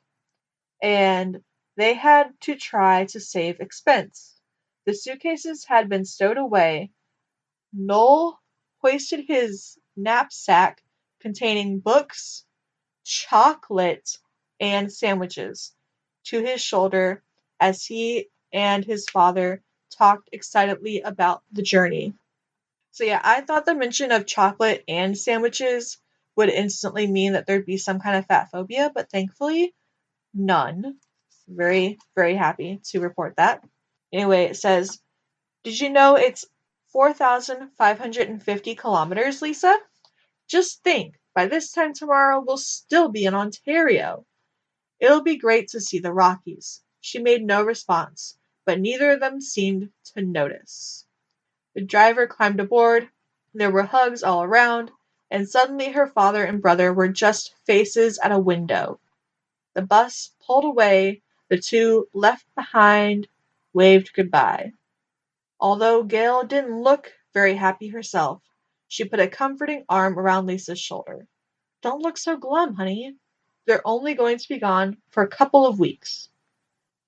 Lisa tried to smile, but she was thinking, if they like it, how long are we going to be gone? Forever and ever? Again, I just read to my next note where it says, it's been a week? And the book says, a week later, Lisa was standing by her window after feeding Rover and watching gusts of sleet veil Degrassi Street. A car drove up, and Mr. Dongani got out, followed by a man, a woman, and a girl about her own age. Because they stopped by the for sale sign and stared at the house, Lisa took an instant dislike to them. I guess here's a small tad bit of fat phobia. It says, horrible fat man. But it also says, horrible tall woman. And as for the girl, she was the worst of all, with her long fair hair and her pink cheeks and red bauble cap. Lisa glowered down at them. How dare they peer at her house? How dare they walk up to her porch? So yeah, she really gets sassy and she just can't stand those people. And then my next note is on page 98. It says, OMG, not the dead skunks line, LOL. So finally we get some levity and some humor here, where Lisa thinks to herself, it's my home, Lisa told her silently. Not for people who are dead skunks and have prissy daughters. I just thought it was funny how much she really noticed the dead skunks. Because I didn't notice a dead skunk in the episode. Like, I looked back and I watched again and I'm like, I don't see a dead skunk anywhere. And do you know this mom is played by Linda Schuyler? I can't picture Linda Schuyler wearing a dead skunk ever, because Linda Schuyler has such good fashion sense. Like, every outfit she wears, I'm like, oh my gosh. Like, one time she was wearing this dress that had, like, crushed up soda cans as the design on it. And I was like, oh my gosh, it's so cute. Like, I know that might sound weird to some people, but it just looked so cool on her. I can't picture her wearing the dead skunk. So I just thought that was funny. And my next note is on page 99, where we get more of Lisa really mourning and grieving this friendship with Casey that she thinks she's going to lose the second that she moves away. And it says, both girls giggled helplessly. Lisa squeezed Casey's arm. Friends were great for cheering you up. And then that very thought depressed her again, as she remembered how much she was going to miss Casey. She loaded the paint cans onto the old wagon, the same one they'd used ages ago when they'd had their newspaper, the Degrassi Street Journal, and dragged it along to the clubhouse. Pete and Billy were waiting for them. Now that they'd finally accepted the idea of redecorating, they were eager to get started. Billy pried off the lids of a couple cans of paint, and Pete began to stir it with an old stick. And it just kind of gives you information on their painting process. But I just thought it was interesting how she really thought about the wagon and how they'd used it before and what it means for their friendship. And then on page 100, I do have a note. There's a little bit of sexism here. Just a wee little bit. And my note just says, oh gosh, of course. And it says on the page, she refused to look back, pushed through the gap in the fence, and was gone. The two boys shrugged. Girls. Weird. Who could figure out girls? And then Casey says, she was kind of upset about leaving. Yeah, like the boys couldn't put that together? Like, really? Like, Billy is standing here talking about throwing a going away party. Of course she's upset about leaving. Like, that's not a girls thing to be upset about. It's not like, girls, weird. Who could figure out girls? Like, anyone would be upset about leaving all their friends behind. Except for apparently maybe Noel. But it feels like he wasn't that close to anyone anyway. I'm pointing that out because later on you'll see why I'm pointing that out. Anyway, on page 101, you get a little bit more information about the phone call that Lisa has with her dad, and that's my next note. It says, Lisa was stunned. Her worst fears realized. Gail was talking about a place to live, getting the kids into school. How soon should she give up her job? Lisa was too depressed to be angry. She blinked back tears, fixed a weak smile on her face, and whispered, I think I'll go to bed, Gail. So it's just interesting to see exactly what they were talking about there. And Gail really is trying to figure out, how soon should I give up my job?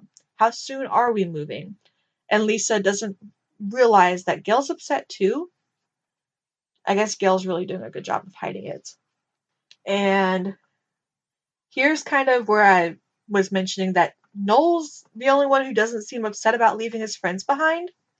Because my next note after that one on page 102 is, Well, dang, Noel, that was fucking quick.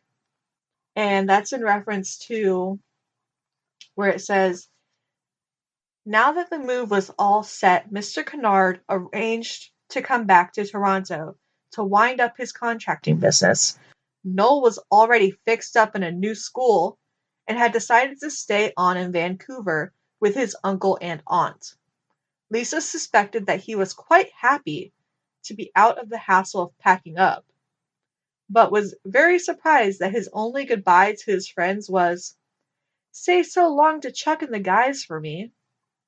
The final arrangements for the sale of the house were to be left up to Mr. Dongani, and Lisa couldn't bear to think about the other family living on Degrassi, and maybe Dorothy dear being in her class at school.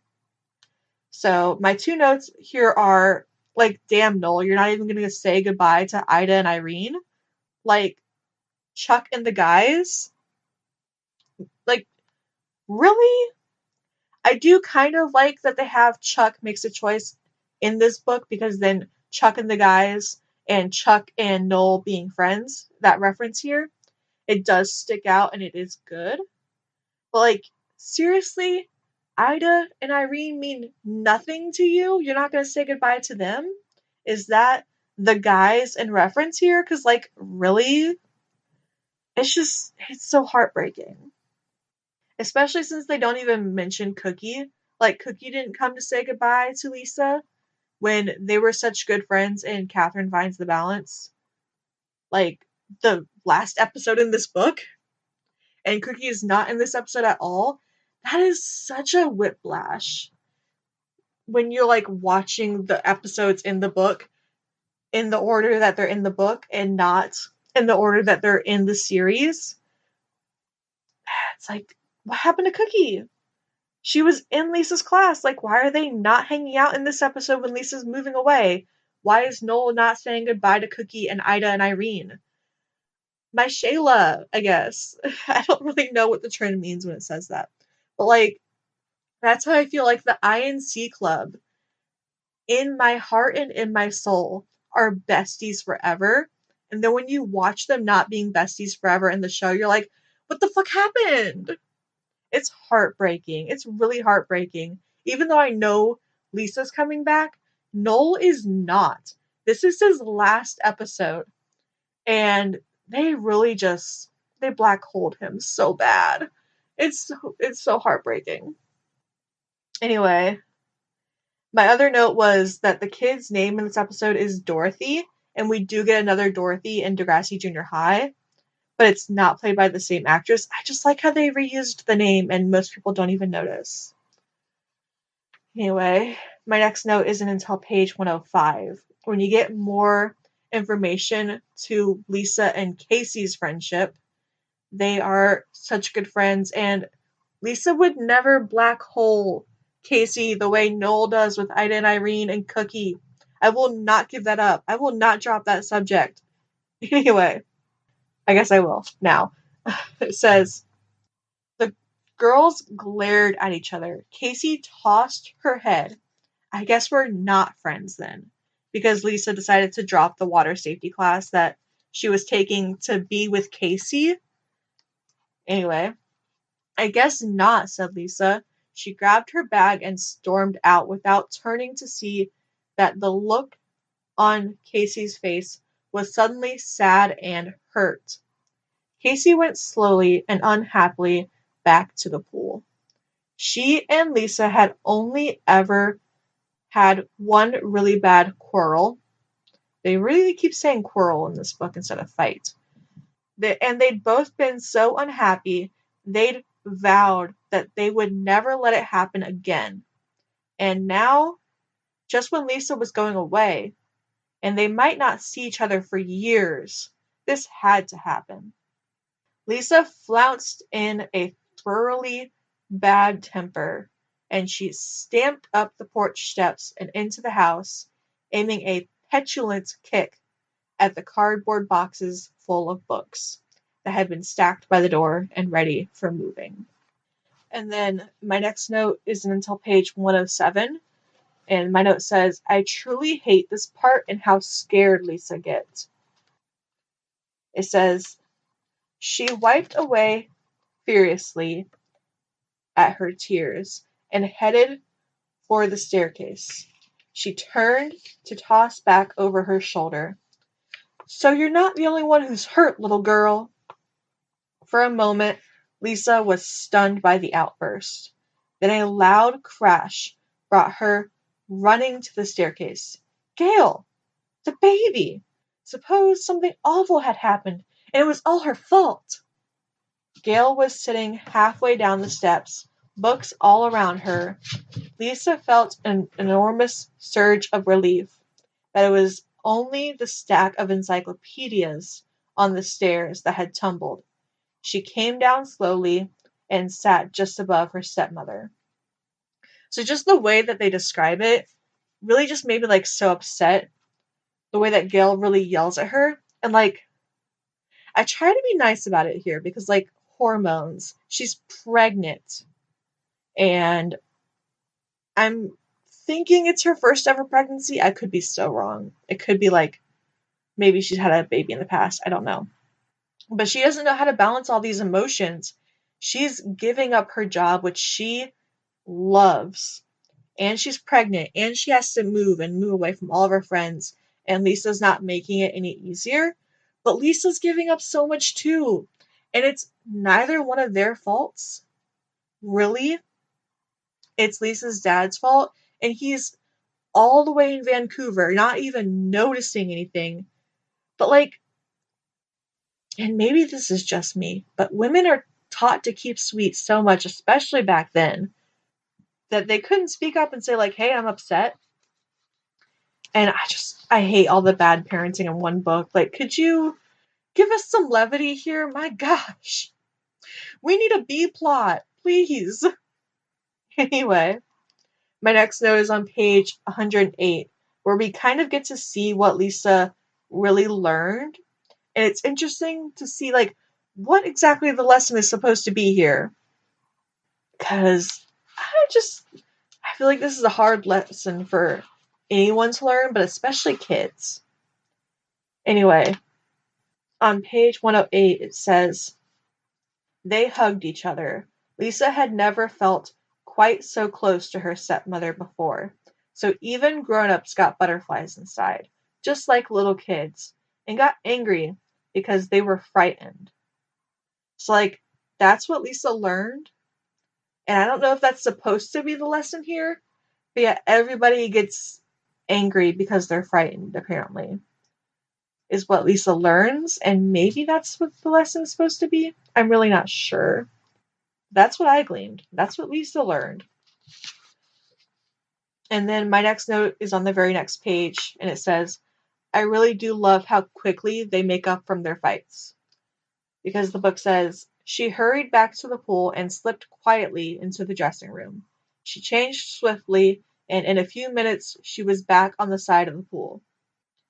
So it's really been like, the lesson for the swimming class isn't even over yet. That's how quickly this has happened. It was still treading water time, and the instructor was still busily putting the swimmers through it. Both girls smiled, and the instructor sighed at Lisa.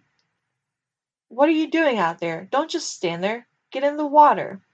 Breaking the rule about not jumping in when there's swimmers in the pool, Lisa took a run and landed beside Casey with a tremendous splash. She surfaced, gulping and giggling. You're bubbling like Rover, Casey told her, grinning, but he treads water better. I won't be beaten by a goldfish, Lisa said, pedaling madly. I'll show you, Casey. So yeah, they make up within like an hour, if that. I don't even think it was a whole hour, to be honest. Like, there's no way the swimming class lasted that long. If they're really just treading water, like, maybe like 10, 20 minutes. And they make up so quickly. I really like that. Like, you get to see just, they can just move past it. They're not holding grudges like these parents, these adults are holding grudges on all kinds of people.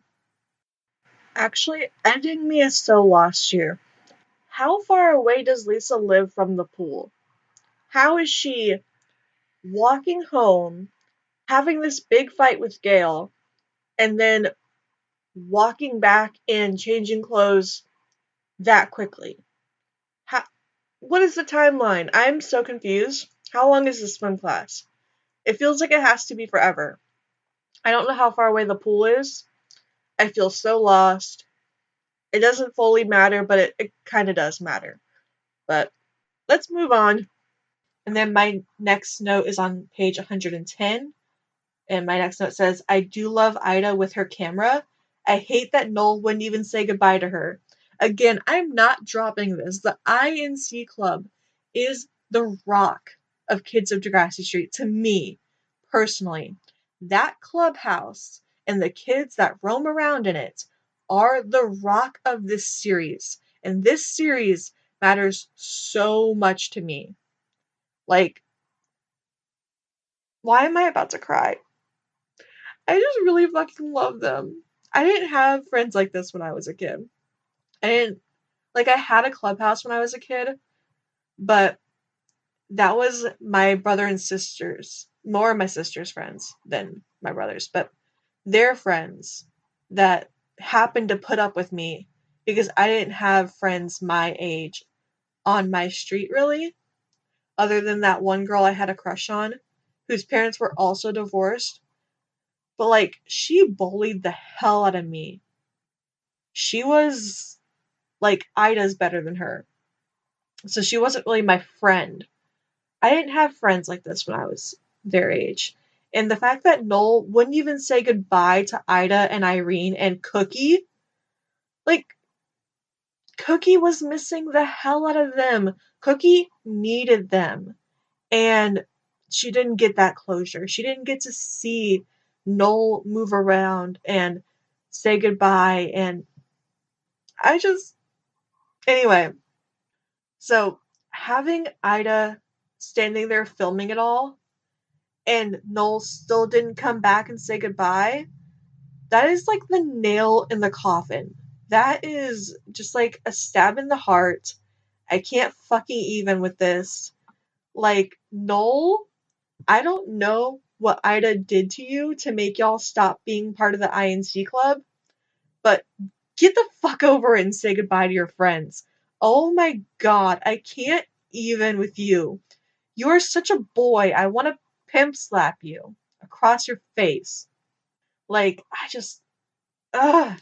Anyway, in the book it says, up on the roof, like a lookout, was Lisa's rocking chair. It seemed like the whole street had turned out to say goodbye, except for Noel. Anyway, Ida Lucas was bustling around, recording the event for posterity with her movie camera. Could you do it one more time, Gail? She asked, as Gail plodded back to the house after loading her favorite plants in the van. Ida wasn't a good shot. No, Ida, answered Gail politely. I guess my tone of voice wasn't very polite there, but very firmly. It was very firm. Pete and Billy came up the path.